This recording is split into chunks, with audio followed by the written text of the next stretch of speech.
Hello. Okay, let's go through understanding your nervous system together. It's a pretty important topic. All of us can benefit and learn some things and understand some things and do some things to help ourselves. So, we're going to talk about that today.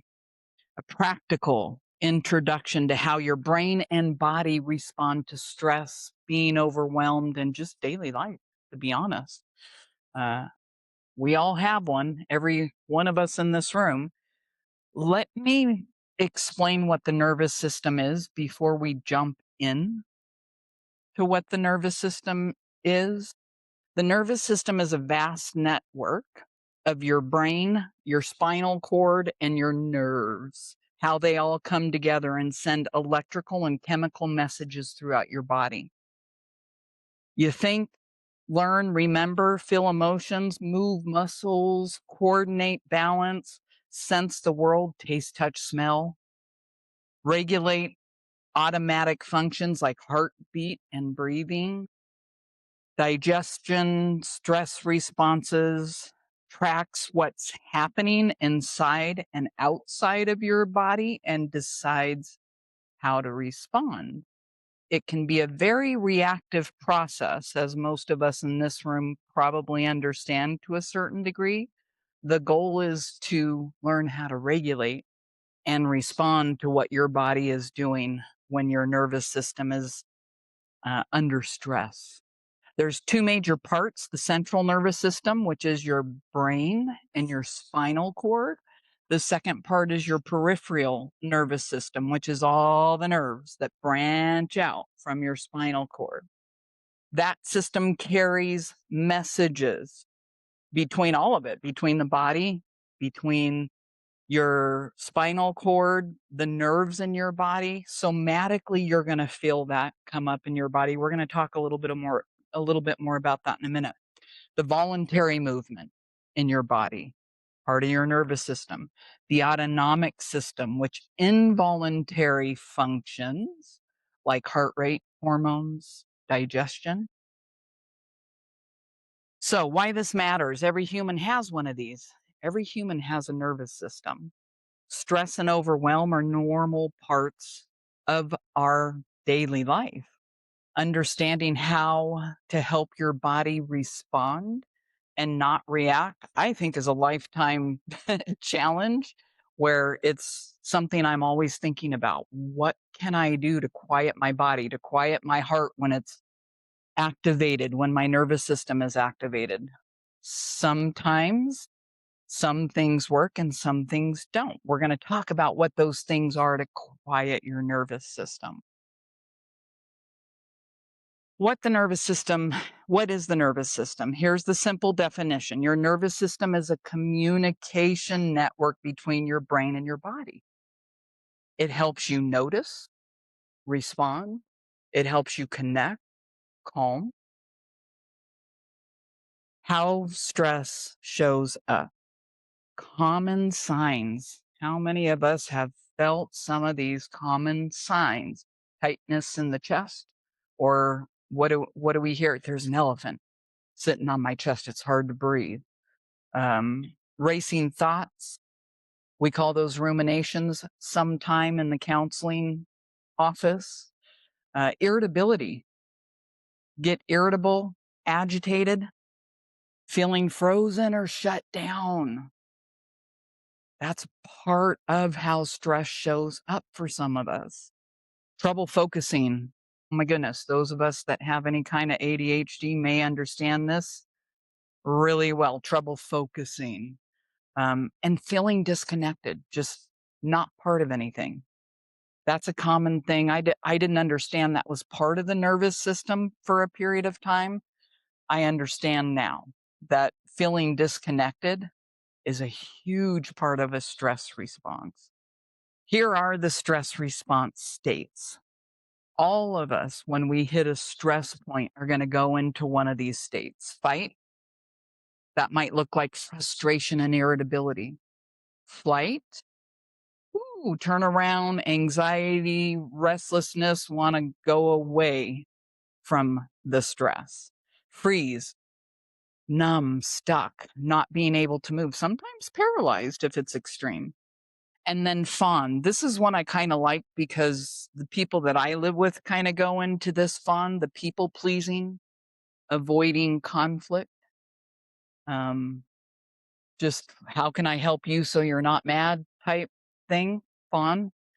Um, those are stress responses that our bodies will go into when we hit a daily life stressor. It's normal. Your body is actually trying to protect you. I like to think of it as an alert. Some of those physical symptoms that we can have under stress, that's our body alerting us to there's a problem going on. And it's got several ways to alert us to these problems. Their reactions, these reactions are automatic. And it's important to understand that we're not overreacting. It's a good thing that our body does this. It helps us to know, thank you. It helps us to know that we're under stress. We're going to talk about what to do when this hits in just a minute. But you're wired for survival. All of us in here have experienced stress, nervous system problems, and we're still here. We've learned how, at least those of us that are here today, have learned how to manage our stress reactions to some degree and can be here probably by using some of these tools. Let's just go through them. We've probably heard these before, but these are some quick little tools that we can use when that stress response hits us. Number one, what is my body doing right now? This is a body check in. Some people start from the head and go through their body from the top down. Some people start from the bottom, from your feet, and scan up and go bottom up with their scanning. But a 30-second body check in asking, what is my body doing right now? Can be incredibly valuable. That awareness is the first step. Just knowing that it's there is the first step. Now you can do something with it when you pay attention to it and figure out what it is. Tool number 2, the long exhale breathing, where we're inhaling for 4 and then exhale for 6. Long exhales calm the stress response. There's also a sympathetic sigh that I've learned from a scientist that I follow online on a podcast. Dr. Andrew Huberman says, do like the yawning sigh when you're really stressed, and it's the fastest way to calm your body. So what is that?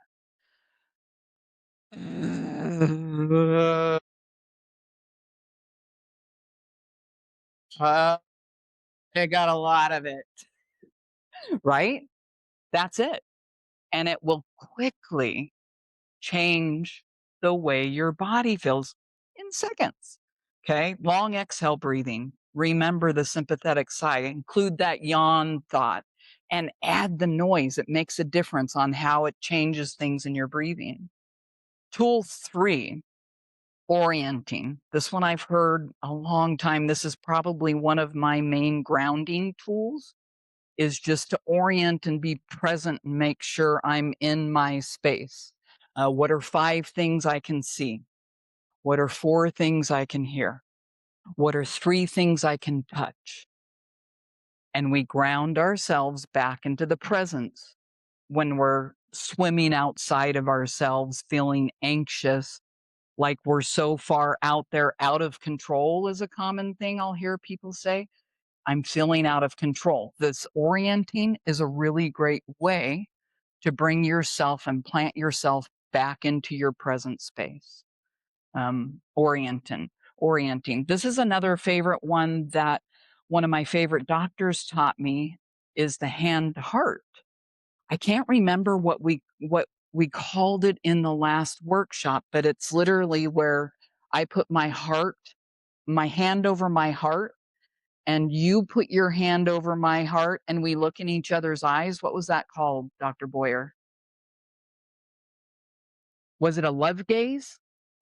Eye gazing with connection. The eye gazing. I have actually even done that from time to time in a counseling situation where somebody comes in and they're anxious, fizzed up, need a little grounding, and we'll just stand there and do that for just a minute. It doesn't even take long to ground yourself in that way. I do it for myself. I'll incorporate a little tapping, just hand over heart. Sometimes in my head, I'm just thinking, I'm human, I'm here, I'm okay. And I'll chant my little, I'm okay, I'm safe, I'm here, ground myself back into present. The micro breaks. We don't do this enough, or I should say, I don't do this enough. I plant my booty in my chair for the day and tend to keep it there. And until I get up to go get somebody else, I don't move my body. This is huge. Stand, stretch, drink water, step outside. Small little resets like that change your perspective. So, taking those little micro moments, it's as opposed to we can let the anxiety run. We can let the anxiety run, or we can take the 2 minutes and excuse ourselves if we have to and do this. Take a micro break. Walk outside of your office. Take the breaths, shake it off. Those are just 5 skills that we can use when we find our nervous stress system is being activated. Here are some examples. You're overwhelmed at work. Before, you've got those racing, ruminating thoughts. Here's a tool, that long exhale. If you have to go into the bathroom so you can make noise, do it. Do it. And then orient for a minute. Where am I? What can I see? What can I feel? What can I smell? What can I touch? Do the things. After, you will have clearer thinking. You will have clearer thinking if you respect yourself in that moment. Here's another example, conflict at home. Before, we're defensive, irritable, agitated. Tool, body check in. What is my body telling me? Let me step back, and maybe explaining that to our partner is more helpful than the defensive tone, right? We orient with them even. So after, we can have calmer conversation. End of day shutdown. Here's another good example. Whew, I get this one. I'm pretty sure all of us in this room probably get this one. Before, numb, checked out. Tool, the micro break, that gentle movement. Move your position, move where you're sitting if you're at home. Get up, move around, go from the living room to the kitchen and sit there for a bit. That little micro break will help slow and return to some regulation. The takeaway is this: our body is not the enemy. Sometimes it feels, when that elephant is on the chest, like your body is defying you, like it's the enemy, like it's not good. I want to say it's communicating with you, it's telling you something. Uh, be mindful, be aware of what that is, figure out what that is. Small tools change big moments. And that's all. Nervous system. Any questions?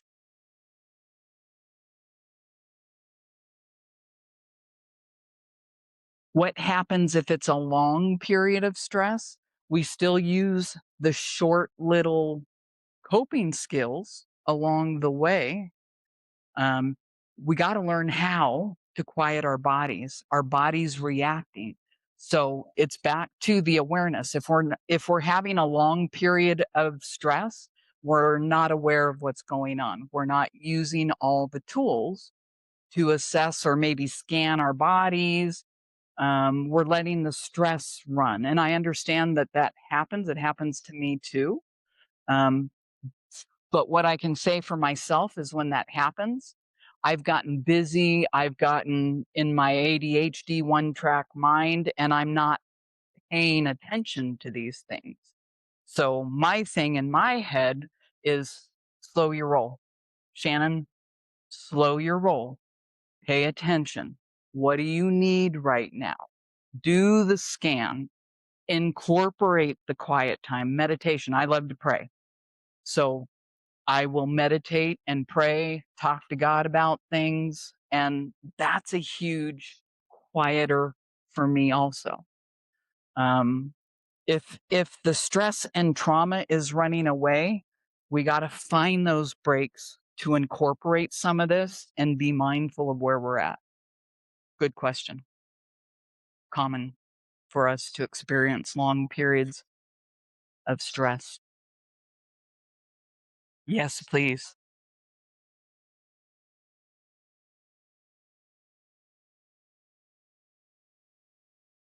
Your rest because if you're not rested and even not getting good sleep, that's going to perpetuate more stress. So the thing is to listen to your body. What does it need? Because it's going to crave foods. It's going to crave rest. It's going to crave like maybe even working on a puzzle or just checking out for a minute. And when it's so long periods, just keep doing those things that make you feel good and find one thing that gives you a little bit of joy every day. Love that. And I know sometimes that's hard, but sometimes it's just hearing the birds singing in the morning. Sometimes it's just that first cup of coffee in the morning. So that's mine. Yes. Yes.